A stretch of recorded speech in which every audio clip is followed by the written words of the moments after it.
Well, hello and welcome to Critical Weight Theory. I really hope I can get this in one take because I got a lot of information to get through here, a lot of ideas.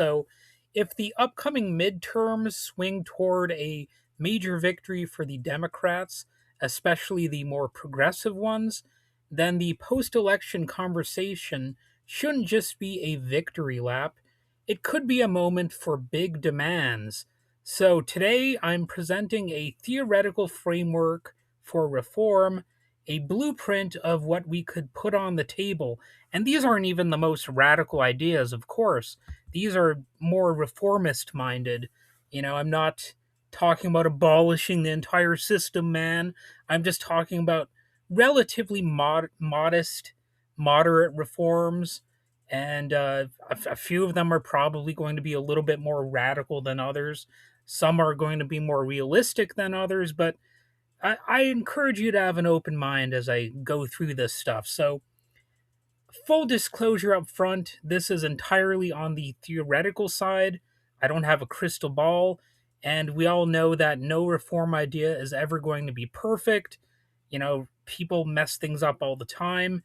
In the real world, people can take even the best, most well intentioned idea and find a way to make it look like the absolute worst thing in the whole wide world.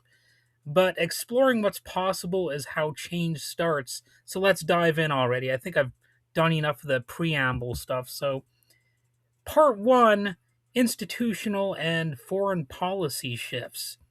So, first up, looking at how we could reevaluate institutional power and accountability for the past. Systematic accountability is important.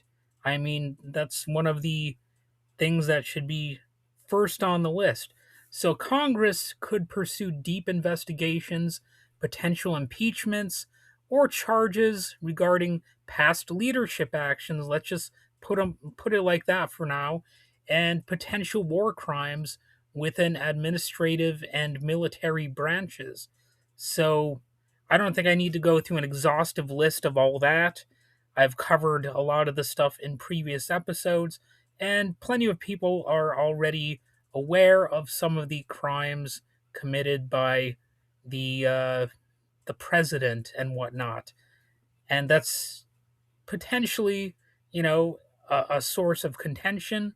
Well, it will be a source of contention, but even among Democrats, because in the past, Democrats were like, "Oh, let's just leave it in the past. Let's not punish George W. Bush for the Iraq War.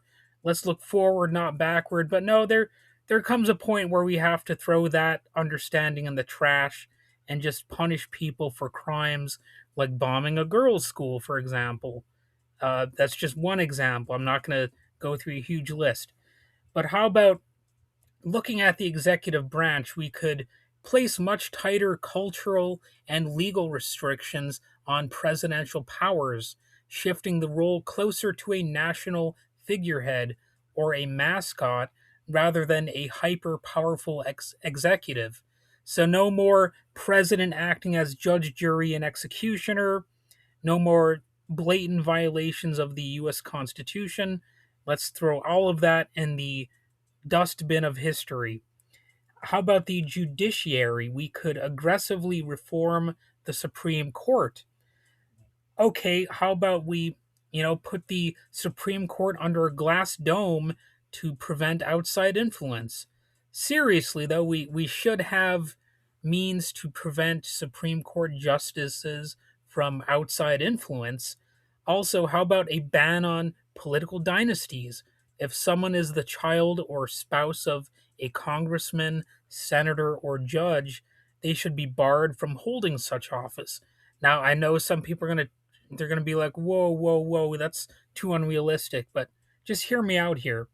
I can hear the skeptics. They'd be like, the visual of putting the Supreme Court inside a giant Simpsons movie style glass dome is great, but until we can source that much plexiglass, shielding the judiciary from outside influence is one of the most difficult issues in modern politics.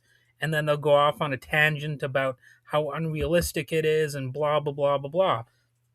But the idea hits on two major issues that some people are furious about right now: judicial corruption and intergenerational political cartels.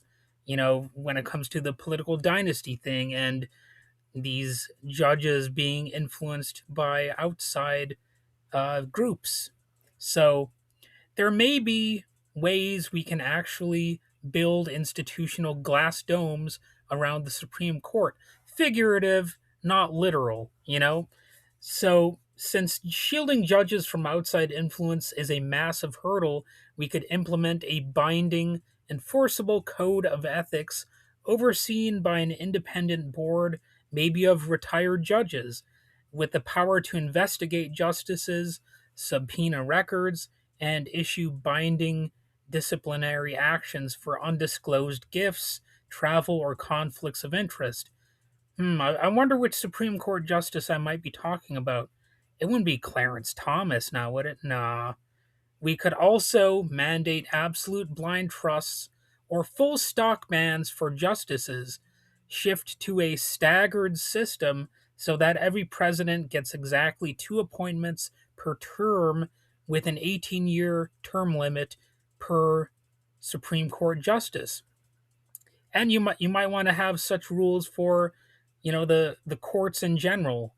And I would say this lowers the temperature and reduces the odds of justices strategically timing their retirements to favor one political party over another. And we should enforce strict, non optional recusal rules. If a justice's spouse, family member, or a major financial benefactor has a financial or political stake in a case, then recusal should not be optional. A formal process should allow the remaining justices or some independent panel to force a conflicted justice off a case. And I'm going to take a sip of water. Ah, that was good. Anyway, what about political dynasties? It's easy to see why a ban on political dynasties is appealing, and well, that's why I said that. But from the from the practicality perspective, you get people saying, "Oh, that's never going to happen." But look at it this way: from the Adamses and Kennedys to the Bushes, Clintons, and Trumps, American politics often feels like an elite power game of musical chairs passed down through DNA or marriage. We're not supposed to have a kingdom here. And when you have a political lineage and that sort of thing, it sort of looks a little bit more like a kingdom. And I would like to have some assurances that this will not be the case. So if you were to draft a political dynasty prohibition act, it would look something like this. So any immediate family member, spouse, child, sibling, or parent of a current or former federal judge, senator, or representative is disqualified from running for or holding federal elected or judicial office. So, how about that idea? I think there would be some benefits. It would break up political monopolies. It forces political parties to recruit fresh talent and build deeper benches rather than relying on a famous last name for easy fundraising and name recognition. And, we don't need those Kennedys running around the White House chasing women around, or anybody like that. Uh, I'm pretty much not infatuated with political dynasties. I'm kind of sick of the premise. And what about leveling the financial playing field? Dynastic candidates inherit massive donor networks, instantly locking out everyday working class challengers who don't have a multi million-dollar Rolodex passed down from their parents. But here's the catch, and here's one of the first things people would, say about this. The US Constitution would get in the way of these plans. As great as it sounds to end nepotism, a flat ban would immediately crash into the US Constitution on two fronts.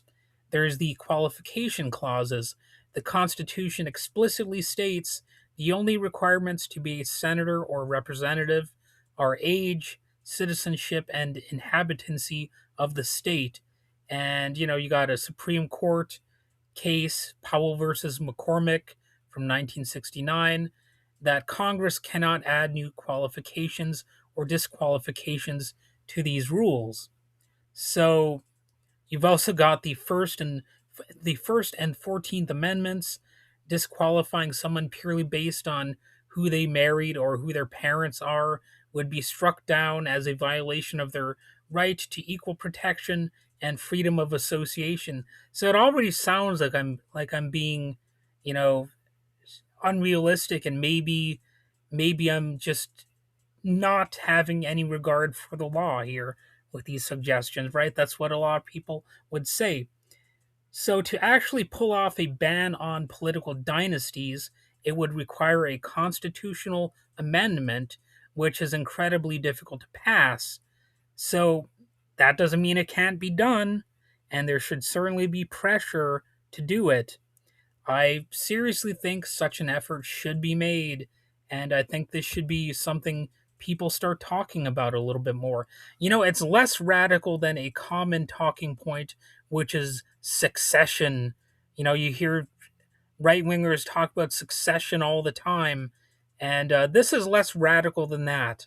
Believe me, it really is. So I think we should maybe be a little bit radical uh, when it comes to this cause, because you know what?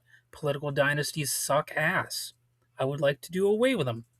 And what about the more plausible real world alternative that we could try to put into effect more realistically right now when it comes to, you know, this issue? We could have campaign finance reform.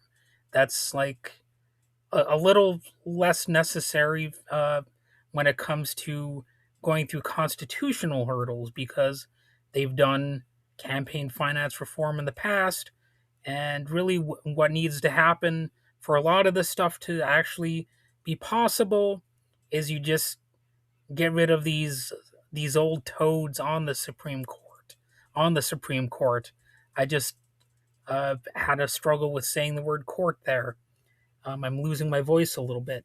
But anyway, let's look at foreign policy now. We could establish a dedicated Department of Peace Building, shifting resources toward proactive diplomacy, conflict prevention, and international development. And hey, let's have stricter rules against the military industrial complex. They should not be able to have politicians should not be able to have financial ties to the military industrial complex. So there's an idea. And when it comes to the economy, labor, and education, let's move into that now. We could completely overhaul our economic and labor safety nets to prioritize the working class. Wages and work are important parts of people's lives. We could raise the federal minimum wage to a baseline like $15 an hour, index that sucker to inflation, and adjust it for regional living costs. We could also explore a standard 4-day work week with no pay cuts, backed by a federal jobs guarantee. And passing legislation like the PRO Act could simplify union organizing and introduce sectoral bargaining. And to fund these shifts, we could levy a deep wealth tax on fortunes exceeding $50 million, while establishing a federal public banking system to bypass Wall Street. So, how about that? We could cancel existing student loan debt, make public higher education and trade schools tuition free, and introduce universal free pre K. What about infrastructure, climate, and health? Well, securing basic survival infrastructure is another massive pillar of what could be achieved if we didn't have such a shitty system. So there could be a green transition. We could implement a comprehensive Green New Deal, ending fossil fuel subsidies, investing heavily in renewable energy, and laying down a national high speed rail network. How about that? Doesn't high speed rail sound kind of cool? It seems like, a lot of progressives are in favor of that. I don't see what the problem would be. Um, what about public utilities? Well, vital infrastructure like broadband, internet, water systems, and power grids could be nationalized to prevent corporate price gouging and ensure baseline access. And when it comes to healthcare, we could transition to a single payer Medicare for all system, completely eliminating private insurance middlemen. I know that's kind of a lofty premise, I guess, that people should just be able to easily access healthcare without it putting them into bankruptcy or whatever. But I guess that's a controversial and radical idea for our dumbass system. What about human rights, justice, and civil liberties? This is something that I maybe should have got into first, but this isn't really an order of importance. It's just an order of appearance, really. It's just the order in which I put things down. So, transitioning to justice and basic systemic equity, words that are, very simple and were taken for granted as a premise in American society not that long ago, are suddenly, the liberal buzzwords that the media tells us are now bad. Equality and justice, ick, ew. Well, those are things that I actually still enjoy and like as a basic premise.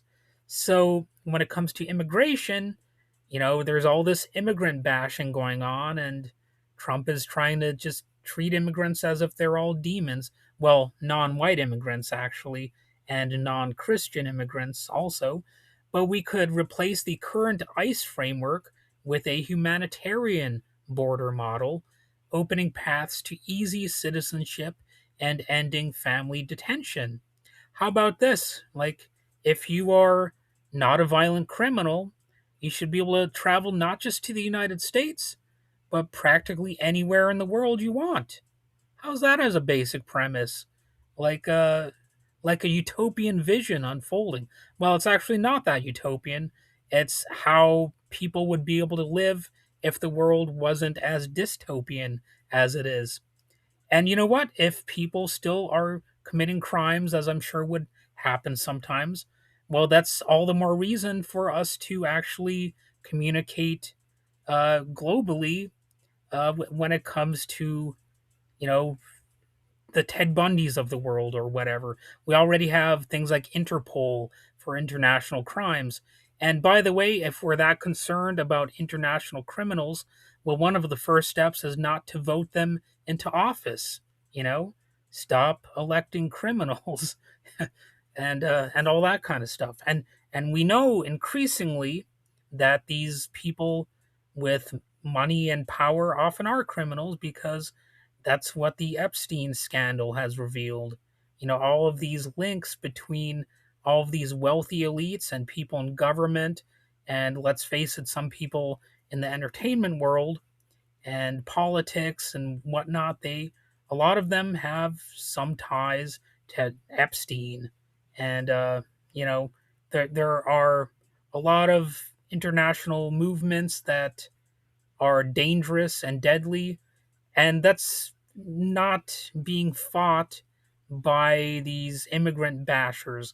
They are actually some of the biggest culprits of international crimes because they are using the government to wage war against people and whatnot, and destroying lives and destroying goodwill, causing harm, destroying infrastructure, all that kind of stuff. So the immigrants are not the problem. It is actually the immigrant bashers who are the bigger problem. And what these immigrant bashers will do is they'll conveniently look at an occasional crime committed by an immigrant and they'll say, see, they're all like that. And they'll use that one example to, demonize all the people in the immigrant group. But of course, that's not logically how you deal with things fairly, because you look at any group of people, any category, you're probably going to find some people who are behaving badly, to say the least. I'm just saying behaving badly to generalize here, but I mean committing serious crimes as well as, basically any sort of negative behavior you could think of. And it's a silly standard, and we can still punish people if they commit a crime. You know, to say that all immigrants are like that, or to paint one case as if it's supposed to tarnish everybody, well, that's just being unfair, because you could look at any group and say the same thing about everybody in that group. So moving on, what about league civil rights and that kind of stuff? So we could pass the Equality Act to secure comprehensive LGBTQ plus protections. We could also fully end the war on drugs by legalizing cannabis, expunging past records, and treating substance abuse as a public health issue. Basically, at least in my opinion, the main crime that anybody should be punished for is if they've just been a violent person. All right? Because I mean, it's funny that I should have to be one of the few people to phrase things like this, but if you're looking at the health issues of drug use and whatnot, you could also look at the health issues of basically anything else, and say that that should be criminalized. Like you could say, of course, junk food uh, should be completely and totally banned. And actually, there might be a stronger argument in favor of that type of ban than banning a lot of these illegal drugs. Pardon me for coughing. But I'm not saying that we should ban junk food outright. I'm just saying, you could look at any issue like that, but it should be treated as a public health issue, not as something that you just go around bashing heads over and shooting people up. Um, the standard Republican solution to a given problem is you beat it with a club, you shoot at it, maybe stab it, throw it in a prison cell, or deprive it of resources. Did I say bomb it? Well, you could do that as well. So let's look at some other criminal justice issues.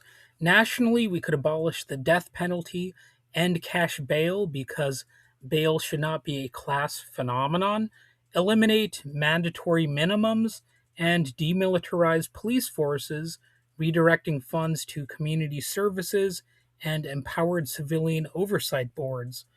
And when it comes to housing, we could establish a federal housing guarantee through robust public housing construction and rent control, paired with a housing first approach.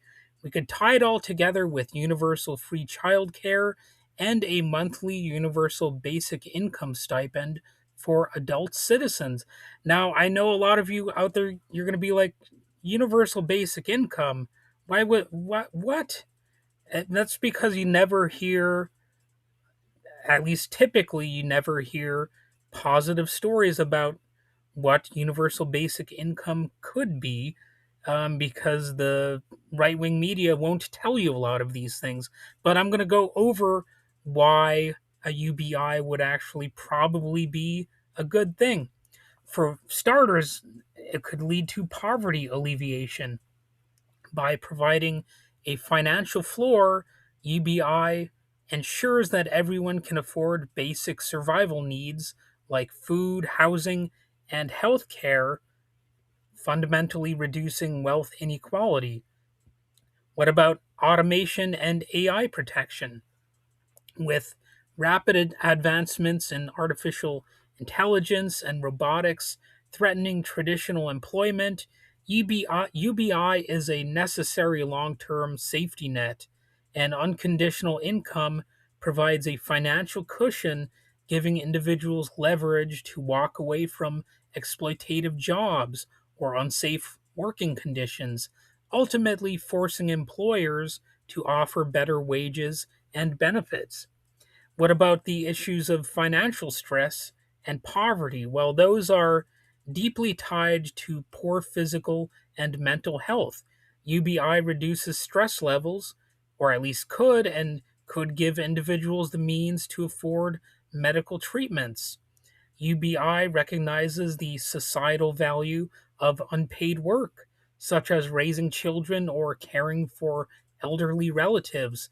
So, by financially supporting those who perform these vital roles, it would be a way for people to be able to spend more time taking care of loved ones, especially those who need it the most.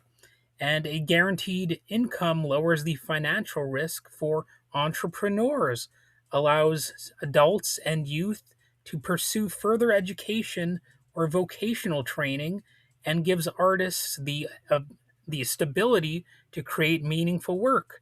So it would be good for artists, it would be good for jobs actually, and entrepreneurial tasks, because if you're struggling at a 9 to 5 job and you're at a dead end job and you're feeling like, you're stuck there, you're going to be dispirited. You're probably less likely to have some sort of invention, and you're going to be dependent on that job, and then you might end up losing that job anyway because they could go out of business, or they could lay you off.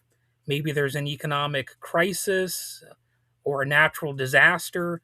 Any number of things could happen that makes something like a UBI a little bit more practical.